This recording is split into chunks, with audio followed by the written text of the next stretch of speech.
Well, first and foremost, thanks for joining Cage Religion Radio. Early on in your UFC career, people often criticize your wrestling-based style, and in recent years, you hold some brutal knockouts over Chuck Liddell, Sean Salmon. Did you consciously look to stand more, or was it just more like a natural progression? I think it was a natural progression. Just me getting comfortable with all facets of the sport, and focusing a lot on my stand-up, sparring a lot, getting a lot of confidence from my striking coach. I just felt like, you know what, man, I can stand and bang with any of these guys, because the guys I was going to practice were tougher than the guys I was fighting. Right. Now, how do you respond to the critics that claim the Greg Jackson style is boring or bad for the sport? People, it's pretty much hogwash, to be honest. I mean, we're not standing there with 12-ounce gloves on, right, boxing each other. You know what I'm saying? I mean, with those gloves, you have to implement a strategy, or you're just pretty much rolling the dice. And if winning is the main objective, you got to stack the odds in your favor. Now, do you feel that wrestling's become the new jiu-jitsu, so to speak, with it being so dominant with guys like yourself, Brock Lesnar, George St. Pierre? Do you feel we're in the era of the wrestling base? I think so. I think that the wrestlers are definitely are setting the tone and setting the pace right now. But you have these phases in the sport. I remember a couple years ago, everybody wanted to stand up. Right. Everyone wanted to stand up and bang.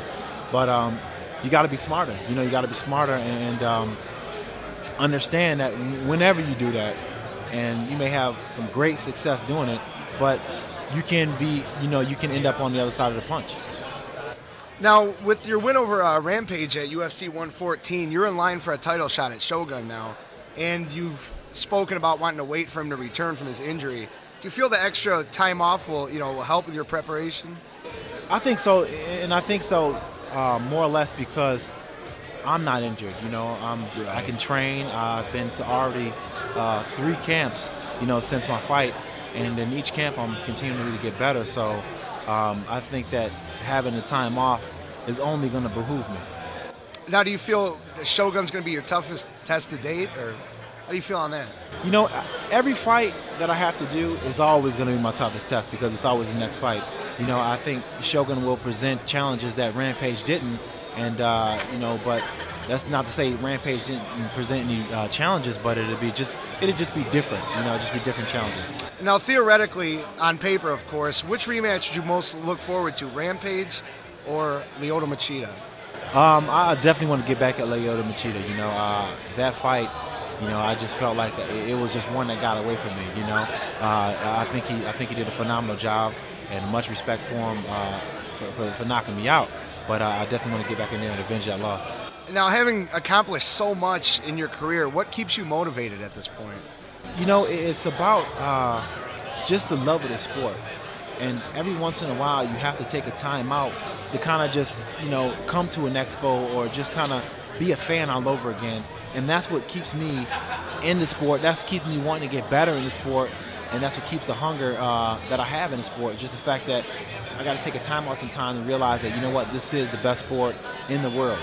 That's true. And you've done a bit of broadcasting with ESPN's It's MMA Live, right? Right. And is broadcasting something you look to pursue after your fighting career? Yeah, for me it's about coming up with a game plan for after you're done fighting. I only got so many times I can step into the octagon and fight, and I've been blessed, and God's blessed me enough to stay healthy, but you never know when that's going to end, and I want to start to look for my exit just in case something does happen, or just in case I don't want to fight anymore. Now, being a Michigan guy yourself, having wrestled at Michigan State, what are your thoughts on UFC coming to Detroit finally in November? I think it's long overdue, but I'm definitely happy that it's coming here. I think Michigan has got a lot of fans, and they show a lot of support towards me when I was here. So I'm happy it's here. I'm happy it's finally here. Now, having faced both Machida and Rampage, which is rumored to be the main event, what are your thoughts on that fight?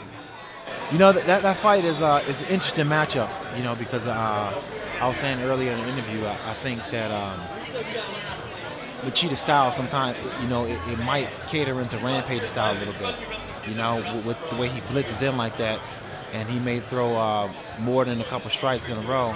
and Rampage is really good at hitting reaction shots.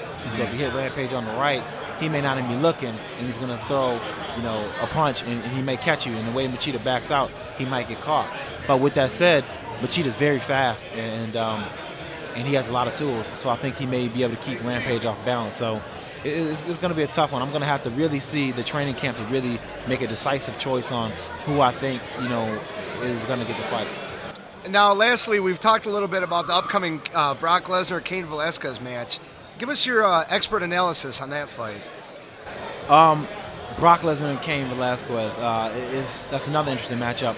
But even though Brock Lesnar is bigger, I think that he's limited with his striking, and that's what Cain Velasquez he's gotten a lot better with, and he's got a lot more confidence with it. And when you have a fighter that's gaining that much confidence in his hands, and he has great wrestling, great wrestling base, and he can set he has a high cardio. He can set the cardio pace high both too. Of them, so So I think that I think he wins this fight just because he has experience, and I think he just got the heart and will and the technique to just take this fight. Now, Rashad, before we get going, is there anything you'd like to say to the fans and listeners? I'd like to thank all the fans, whether you boo for me or you cheer for me, man. I appreciate you supporting the sport, because that's what it's all about, is just bringing more attention to the sport. Well, we appreciate you, and thank you again, Rashad, for taking the time to speak with Cage Religion Radio. No worries.